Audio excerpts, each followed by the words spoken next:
믿음 위에 자신을 지키라는 말씀으로 제목으로 말씀을 나누겠습니다. 오늘 유다서죠. 이제 거의 신약 성경 말씀 읽기가 거의 다 온 것 같습니다. 또 요한계시록까지 하면 이제 신약 성경 성경 한 책만 남은 거죠. 끝까지 포기하지 마시고 성경 말씀을 완독하시기 바랍니다. 아멘. 지금 야고보의 형제 유다죠. 오늘 유다서는 유다는 누굽니까? 예수 그리스도의 동생이에요. 동생을 유다는 이렇게 표현하고 있죠. 야고보의 형제. 그래서 이 동생으로 소개합니다. 이 예수님의 동생의 이름들이 나와요. 성경에 마태복음 13장 55절. 그 형제들은 야고보, 요셉, 시몬, 유다라 이렇게 나오고 있죠. 그 예수님의 동생, 여기서 예수님의 동생이라고 하지 않고 1절에 뭐라고 합니까? 예수 그리스도의 종이요라고 이렇게 소개합니다. 그리고 나서 1장 3절에 보시면 이렇게 작은 빨간 글씨 제목이 있죠. 거짓 교사들에게 내릴 심판. 제 성경책은 이렇게 돼 있는데 그 옆에 보면 가로 안에 혹시 뭐라고 써져 있는 성경책이 있습니까? 베드로후서 2장 1절로 17절. 그러니까 유다서는 베드로후서 2장 1절로 17절 그것을 전제로 해서 쓴 거예요. 베드로후서는. 제가 이 말씀을 드리는 것은 이 설교 말씀을 했다는 겁니다. 언제 했냐? 이번 주 화요일에. 그래서 참고하라는 말씀이에요. 1절부터 17절이 거의 똑같아요. 왜냐하면 유다서를 전제로 해서 베드로후서를 썼기 때문에 그 화요일 날 새벽 말씀을 한번 들어보시기 바랍니다. 그리고 오늘은 약간 더 화요일 날 못 들으신 분들 또 기억이 가물가물하신 분들을 위해서 몇 가지만 핵심적인 말씀만 드리고 요한계시록으로 한번 넘어가겠습니다. 그래서 이제 3절에 보시면 오늘 유다서 3절 한번 읽어보실까요? 시작.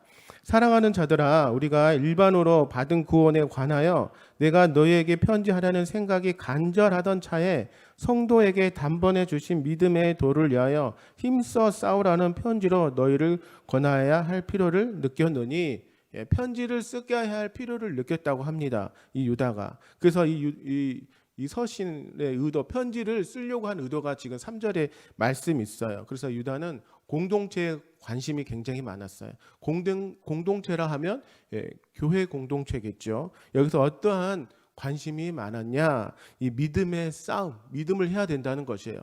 믿음을 싸워야 된다는 것이에요. 믿음을 싸워야 한다고 하는 것을 뭔가 지금 문제가 있다는 것이죠. 이 구원에 관해서 믿음을 굳게 지키라는 것이에요. 그래서 지금 공동체 안에 교회 안에 좀 문제가 있어요. 어떠한 문제가 있냐? 그것은 4절 말씀 읽어보실까요? 시작. 이는 가만히 들어온 사람 몇이 있음이라 그들은 애적부터 이 판결을 받기로 미리 기록된 자니 경건하지 아니하여 우리 하나님의 은혜를 도리어 방탕한 곳으로 바꾸고 홀로 하나이신 주제 곧 우리 주 예수 그리스도를 부인하는 자니라. 하나님 가만히 들어오는 사람들, 제가 말씀드렸죠. 화요일날 은밀히 들어오는 사람들, 조용히 와서 소곤소곤 얘기하시는 분들, 그런 분들이 좀 무서운 사람이라고 그랬어요. 요 근래 또 가만히 와서 내 귀 속에 뭐라고 소곤소곤 하신 분들이 있나요? 그런 분들 조심하셔야 돼요. 말씀 공부가 정말 기가 막히게 하는 데가 있는데 우리 집사님 한번 가서 말씀 한번 들어볼래요? 저기 아주 그냥 능력이 뛰어난 그 선교사님이 한 분 오셨어요. 그 선교사님 한번 만나보실래요? 이렇게 시작되는 거예요. 이단들은. 제가 전에 섬기던 교회에서 이 일이 있었어요. 우리 셀 안에서.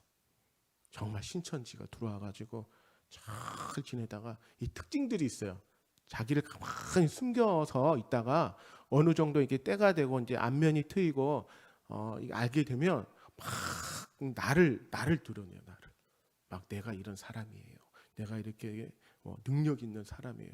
막 그리고 셀 리더가 막 뭐라고 할 때마다 꼭 토를 달아요. 꼭 반문하고 그런 사람들. 그리고 나서 어떻게 하냐면 또 누군가가 저렇게 시켜봐요. 지켜보다가 항상 이렇게 좀 반대 의견을 내고 좀 불만 있는 사람들을 찍었다가 그 사람한테 살짝 가가지고 소곤소곤 해가지고 왜 그러지? 우리 셀 리더는 왜 저러지? 우리 목사님 왜 그러지? 그래서 이 자기를 동조해요. 그 자기를 이제 환심을 사는 거죠. 그리고 나서 며칠이 지나서 몇 달이 지나서 집사님, 저기 내가 아는 선교사님이 한 분이 오셨어요. 정말 말씀도 좋고 기도의 능력도 있어요. 한번 가보시자고요. 아무한테 얘기하지 마세요. 제가 유경순 집사님한테 그렇게 얘기했어요. 그 유경순 집사님 어떻게 하실래요? 사탄아 물러가라 그래야 되는 거예요. 정말 신천지가 이렇게 접근해요. 이렇게 접근해요. 그리고 절대 알리지 말래요. 아직은 알리지 말래요. 그런 멘트, 단어들이 있어요. 그런 것을 우리가 잘 알아야 된다는 것이죠. 그러니까 거짓 교사들이 지금 이 공동체 안에 들어왔어요. 그래서 하나님의 은혜를 비방하는 자들, 우리 교회를 비방하는 자들, 그리고 예수 그리스도를 부인하는 자들, 이 아주 무서운 자들이죠. 그때 영지주의자들이 이러한 것들이 있었죠.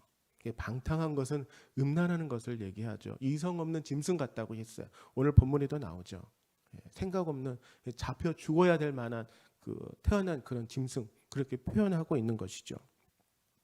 자, 이제 거짓 교사들의 핵심적인 문제가 나옵니다. 8절 한번 읽어보실까요? 8절. 오늘 본문 8절, 유다서 8절. 시작. 그러한데 꿈꾸는 이 사람들도 그와 같이 육체를 더럽히며 권위를 업신여기며 영광을 비방하는도다. 이게 거짓 교사들의 핵심적인 문제예요. 육체를 더럽히죠. 음란함 때문에 어쩔 수 없이 육체가 더럽히는 것이죠. 그리고 권위를 업신여긴다고 해요. 이거는 무슨 뜻이냐? 예수 그리스도의 주권을 부인하는 거예요. 믿지 않는 거예요. 그리고 나서 영광을 비방한다는 것입니다. 율법을 무시해요. 이런 세 가지의 특징들이 있죠.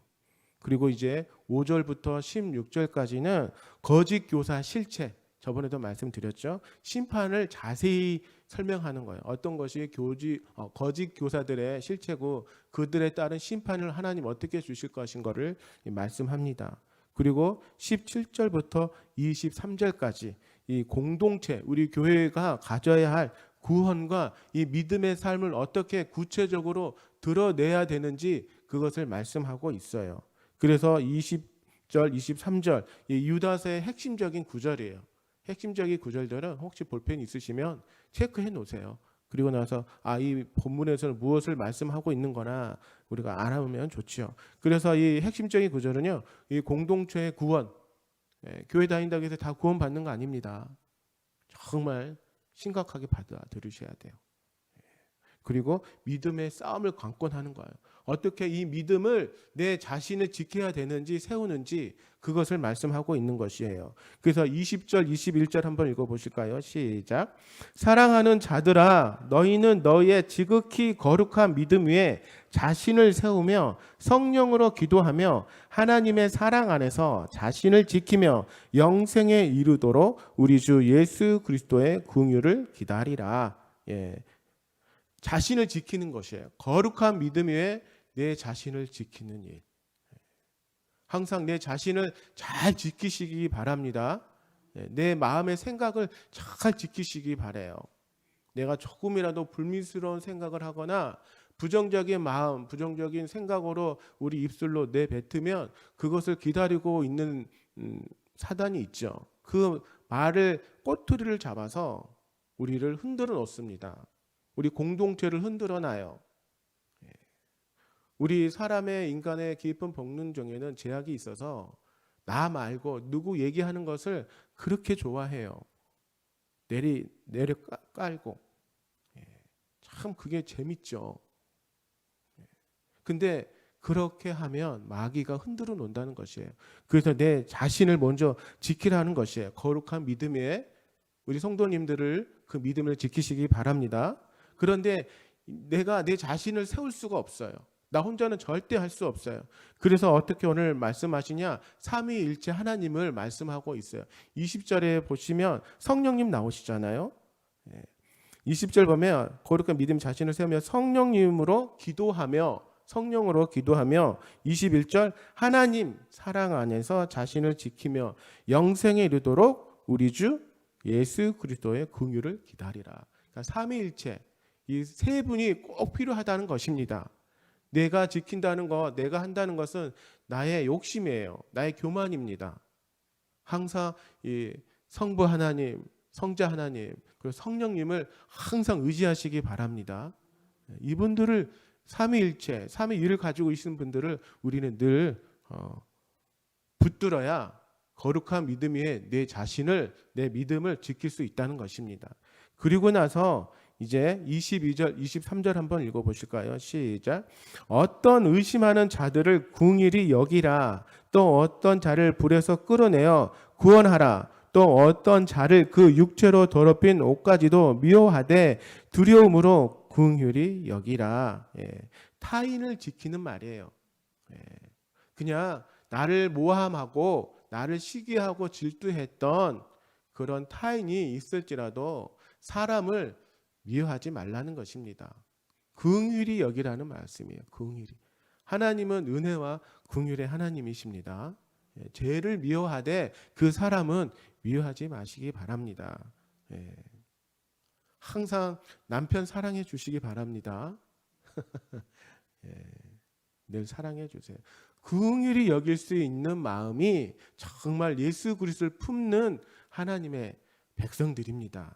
하나님이 왜 지금까지 기다리고 인내하시겠습니까? 믿지 않는 자들, 하나님을 비방하고 예수 그리스도를 부인하는 자들, 그 마지막 때에 그들도 다 예수 그리스도의 복음을 들어서 구원받기를 원하시죠. 하나님이 긍휼히 여기는 마음으로 인내하고 계십니다. 그들이 다 주께 돌아올 수 있도록 끝까지 포기하지 마시고 그 긍휼을 가지고 기다리시고 기도하시기 바랍니다. 그들이 다 주께 돌아올 수 있도록 우리 모두가 긍휼히 여길 수 있는 마음이 필요해요. 눈물 뿌리며 우리 새 가족들 다 문제들이 있잖아요. 삶에 여러 가지 말 못한 사연들이 있고 꺼내놓지 못한 기도 제목들이 있고 그걸 누가 기도해야 됩니까? 공동체 안에서 거룩한 믿음을 지키는 사람들이 함께 기도하는 것입니다. 눈물 뿌리며 긍휼한 마음을 가지고 하나님 앞에 나가는 것이에요. 그럴 때 하나님이 우리의 기도 그 긍휼함을 보시고 역사하십니다. 예, 오늘도 이 긍휼함을 가지고 나가시기 바래요.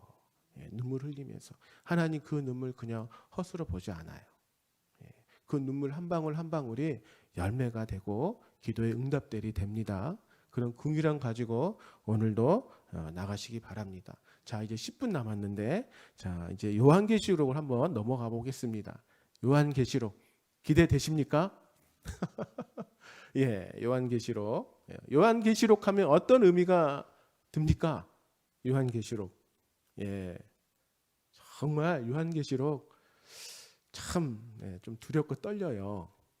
근데 그렇게 어렵지 않아요. 이 요한계시록은 왜 어렵게 느껴지냐면 묵시문학이라고 그래요. 계시. 하나님이 우리의 알려준 계시라는 것은 드러내는 것이거든. 비밀을. 이제 묵시문학 형태인데 이 묵시문학이라고 하는 것은 이 시대적 배경이 좀 필요하죠. 예, 나중에 말씀드릴 거고요. 이 우리가 요한계시록을 꼭 알아야 될 게 무엇이냐면 성경 66권에서 이 요한계시록은 장차 오실 예수 그리스도를 말씀하고 있는 유일한 성경책이에요. 유일하게. 이미 예수님 오셨죠. 초림하셨죠. 다시 오실 예수님. 재림하시는 예수님. 유일하게 말씀하고 있는 요한계시록이기 때문에 우리는 반드시 알아야 돼요. 그 요한계시록이 또 어려운 이유가 뭐냐면 구약의 말씀을 많이 하고 있어요. 그러니까 구약의 말씀을 우리가 많이 알아야 이 요한계시록을 풀 수 있는데 우리가 잘 모르니까. 그래서 누가 가장 이 요한계시록을 많이 가지고 이 장난을 칩니까? 그릇된 해석을 합니까? 이단들. 특히 신천지가 그렇게 잘못 해석을 하지요. 코로나19가 발생하고 나서 제일 먼저 건든 부분이 신천지죠. 신천지. 그때 한참 민감할 때 제가 국민일보 사설을 좀 읽어봤습니다. 신천지에 들어간 언한 권사님 이야기. 그 권사님 이야기가 무엇이었냐? 그 신천지에 들어갔더니 예수님 이름이 안 나오더래요. 들리지도 않고 이상하더래요. 그동안에 배웠던 알았던 그런 말씀, 복음이 아니더라는 것이에요. 그래서 배우다가 이상해서 이제 나오려고 했어요. 그 신천지를 담당하는 목사님이시겠죠, 그분도. 그래서 저는 이제 안 나오려고 해요라고 권사님이 그분한테 얘기를 했대요. 그랬더니 그 담당하셨던 신천지 담당한 목사님이 뭐라고 얘기했을까요? 거기에서 그 권사님이 머물렀어요. 그 신천지 목사님이 뭐라고 얘기했냐면, 권사님 내일부터 요한계시록 들어가요. 그 말 한마디에. 근데 이 권사님이 그 한마디에 거기에 계속 머물렀을까요? 이 요한계시록이 어려워서, 그리고 이 은윤적인 표현, 상징적인 표현이 많이 나왔고, 그리고 이단들이 주로 쓰는 단어들이 많이 나와요. 666, 14만 4천, 재림, 초림, 일곱인, 나팔, 불대접, 용, 바벨론의 음녀. 교회에서는 이걸 잘못 풀면은요, 교회에서는 이게 이단으로 몰려요. 어렵기도 하고. 그러니까 한국 교회에서는 이 요한계시록을 가르치기를 힘들어해요. 거의 잘 안 하지요. 그러니까 늘 교회 다녔던 그 권사님 안에서는 이 요한계시록을 알고 싶었던 거예요. 교회에서 들어본 적이 없으니까. 그것을 정확히 꿰뚫고 있던 신천지 그 목사님이, 권사님 내일부터는 요한계시록 들어갑니다. 그래요. 궁금했던 거예요. 알고 싶었던 거예요. 그래서 신천지에 머물렀다는 그 국민일보 기사를 제가 읽게 됐어요. 사실 새벽에 이 요한계시록 하기가 쉽진 않아요. 그러나 정말 우리가 알아야 될 성경이기에, 예수님이 어떻게 오시는 알아야기에, 그리고 여기에 요한계시록의 22장까지 있는 이 숫자들 무슨 뜻인지도 알아야 하기에 우리는 또 가야 되겠죠. 자, 그래서 요한계시록은 다시 오실 예수님이 이제 어떻게 오십니까? 사자로 오세요. 사자. 그리고 심판자로 오십니다. 그래서 우리가 꼭 알아야 되겠죠. 그리고 우리가 요한계시록 읽을 때 반드시 알아야 될 배경이 있어요. 그 배경이 뭐냐면, 그 시대의 사람들이 어떻게 살았길래 요한계시록에서 이렇게 무서운 얘기들이 하는지, 그 배경이 중요해요. 그래서 이 기독교의 박해, 우리가 많이 알고 있는 박해가 있죠. 네로 박해. 네로 박해가 있는데, 이 네로 박해보다 더 심한 박해가 있었어요. 저번에 제가 잠깐 말씀드린 것 같은데, 이 도미티안 박해입니다. 도미티안. 꼭 기억해 주세요. 네로 박해와 도미티안 박해. 이 도미티안 황제였는데, 이 AD 81년부터 96년까지 통치를 하셨어요. 그분이. 그리고 나서 가장 그게 심하게 박해했던 시기가 언제였냐면 93년부터 96년.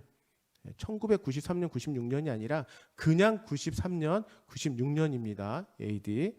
아주 그게 다르세요. 박해 그게. 그러니까 네로 박해를 한번 했던 그거 경험이 있기 때문에 사람은 한번 학습이 되면요, 그 학습을 뛰어넘습니다. 업그레이드가 돼요. 그 업그레이드를 가지고 이 도미티안 황제가 그 당시 그리스도인들을 박해를 했죠. 그리고 도미티안 황제가 정신분열증이 있었어요. 정신병자였어요. 정신병자. 그래서 폭군 중에 폭군으로 불린 이 도미티안. 그때 당시에 이 전무후무한 박해, 그리스도인들 많이 들어보셨을 거예요. 나무 기둥에다가 그리스도인들을 묶어놓고 정말 하루 종일 묶어놓고요, 거기다가 막 초를 치워놓고 밤에 불을 질러요. 그리고 밤에 가로등으로 써요. 불을 태우고 정말 온형 경기장에 아이들 풀어놓고 며칠씩 굶긴 사자, 짐승을 풀어놓고 죽이고 그 안에서 자기들 박수치고 막 광기, 그런 영화를 가끔 보셨을 거예요. 그러니까 우리가 상상도 하지 못할 그리스도인이 겪어야 했던 이유 하나만으로 죽임을 당하고, 그러나 그때 또 살아남은 사람들도 있어요. 우리 인간이기에 연약하냐, 배교, 예수 그리스도를 부인하면 돼요. 저 교회 안 나가요. 예수 그리스도 안 믿어요. 저는 유대교를 믿어요. 그런 차이. 엄청난 심한 이 배경을 가지고 우리가 이 요한계시록을 읽어야 돼요. 그러면 이해가 되고 왜 하나님이 이러한 상징적인 표현을 하셨을까? 얘를 묵식 문학을 통해서 하나님은 이렇게 얘기했을까? 그리고 이 도미티안 당시 이제는 본인 자신이 나를 주 하나님으로 불러라고 얘기를 했어요. 이 중요합니다. 나를 이제 하나님으로 자기를 신격화를 했어요. 이 도미티안이. 근데 그리스도인들은 하나님을 주 하나님 오직 한 분밖에 없는 하나님을 어떻게 인간에게 주 하나님이라고 부릅니까? 반대를 했죠. 반대를 하니까 결국 어떻게 됩니까? 박해하기 시작했죠. 극심한 박해. 그래서 이때 당시에 잡혀간 사람이 여럿이 있었겠죠. 그리고 사람들이 다 다시 카타콤 그 지하 무덤으로 다 숨어들어요. 그래서 잡히면 죽음이니까. 그리고 이런 상황에서 이제 요한 사도가 잡히죠. 잡혀서 이제 밤모섬으로 유배를 당하죠. 거기서 이제 환상을 보면서 쓴 책이 요한계시록입니다. 요한계시록. 이래서 그 당시에 많은 사람들이 정말 우리가 상상도 하지 못할 핍박을 받으면서 믿음을 지켜냈다는 것을 기억하고 계셔야 돼요. 그래서 내가 혹시라도 힘들고 어려운 핍박, 그러나 그 당시보다는 우리는 훨씬 하나님의 축복임을 기억하시기 바랍니다. 우리나라 대한민국은요, 정말 하나님의 복 주셨어요. 이렇게 새벽 말씀, 교회 자유롭게 다니는 그런 나라가 정말 흔치 않아요. 정말 하나님의 복 주셨어요. 그런 복을 받아 누리시기 바랍니다. 정말 말씀을 더 가까이 하시고. 지금 북한 땅 어떻습니까? 성경책 하나 발견되면 그냥 몰살이에요. 몰살. 가족 전체가. 그래도 그곳에서도 예수 그리스도를 믿고 믿음을 지키는 자들이 있어요. 생명을 내놓고. 우리는 정말 하나님 은혜 가운데 이 자리에 나와서 하나님 말씀을 듣고 찬양하고 마음껏 예배합니다. 그런 환경이 주어졌을 때 정말 거룩한 믿음으로 지켜내시기를 바랍니다. 우리 1절 말씀, 시간이 없네요. 자, 1절 말씀 한번 읽어보겠습니다. 시작. 예수 그리스도의 계시라. 이는 하나님이 그에게 주사 반드시 속히 일어날 일들을 그 종들에게 보이시려고 그의 천사들을 그 종 요한에게 보내어 알게 하신 것이라. 그리스도의 계시라. 반드시 속히 일어날 일들. 정말 반드시 일어납니다. 이 말씀은 예수 그리스도가 반드시 오신다는 거예요. 정말 오신다는 거예요. 이 믿음 꼭 지키시기 바랍니다. 우리는 이미 다 알았어요. 그리고 오신다는 것도 알고 있고, 우리가 지켜야 될 것은 무엇이냐? 예수 그리스도 다시 오심을 기다리는 겁니다. 재림, 나팔 불 때 그것을 반드시 기억하시고, 이제 계시를 열어주셨죠. 드러나게 하셨죠. 환상을 보여주셨죠. 계시록이 어려운 이유는 이제 이 은유적인 표현들, 그 당시에 있던 문화적인 것을 상징적으로 표현했어요. 요한이. 그것이 이제 숫자가 나오고 바벨론의 음료가 나오고, 여기서 대표하는 거 바벨론의 음료는 로마를 말합니다. 로마. 바벨론의 음료라고 했으면, 로마라고 하면 지배받고 있던 나라가 가만히 있겠습니까? 상징적으로 은유적으로 표현한 겁니다.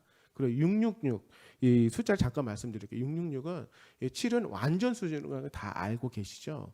이게 완전수에 하나 모자란 수, 그게 6이에요. 6. 그게 모자란 수예요. 그 6이라는 거. 그러니까 666 완전 모자란 수. 그게 사탄의 수가 된 거죠. 그러니까 완벽한 하나님과 동일시하려고 한 숫자가 6입니다. 그래서 666 악마의 적 그리스도. 근데 따지고 보면, 이걸 풀어보면 헬라어에는 숫자가 다 있죠. 히브리어에는 그 숫자 음가에 숫자가 있는, 이걸 풀어보면 그 숫자 전체 수가 나오는 그 숫자가 666이에요. 그래서 이게 풀어보면 네로 황제라고 나오죠. 근데 그 당시 네로 황제가 없었는데 더 깊이 들어가면 도미티안이에요. 도미티안. 네로 황제라고 하면 도미티안이 가만히 있겠어요? 이렇게 뭔가 우리가 상징적으로 표현을 내면 그 시대 사람들은 다 알아들었어요. 이렇게 상징적인 표현들. 그리고 이제 우리가 1장에서 꼭 알아야 될 절이 있습니다. 1장 4절에서 8절 말씀. 1장 4절에서 8절 말씀을 꼭 읽어 보시고 체크해 놓으세요. 그리고 나서 우리가 이제 삼위일체를 설명하는 장면인데 반드시 알아야 될 절이 있습니다. 4절. 4절 한번 읽어 보실까요? 시작. 요한은 아시아에 있는 7교회에 편지하노니 이제도 계시고 전에도 계셨고 장차 오실 이와 그의 보좌 앞에 있는 7영과 이전에도 계셨고 전에도 계시고 장차 오실 이. 이제 예수 그리스도가 오신다는 것이에요. 사실 보면 4장 8절 읽어보시면 똑같은 말씀이 나오는데 이 시제가 바뀌어요. 과거에서 현재로. 예수 그리스도는 반드시 오신다는 것입니다. 반드시 오세요. 이 말씀 붙드시고 또 2장에 가시면 이 소아시아 7교회가 나오는데 많이 들어봤을 거예요. 이것도 좀 말씀을 드리고 싶은데 시간이 너무 많이 갔네요. 요한계시록 기대하시고 정말 관심 있게 말씀 가운데 나가시기 바랍니다. 그리고 이 시대 거룩한 믿음 위에 내 자신을 지키는 수밖에 없어요. 유다서도 그렇고 요한계시록도 그렇고 그 믿음 위에 나를 지키시기 바랍니다.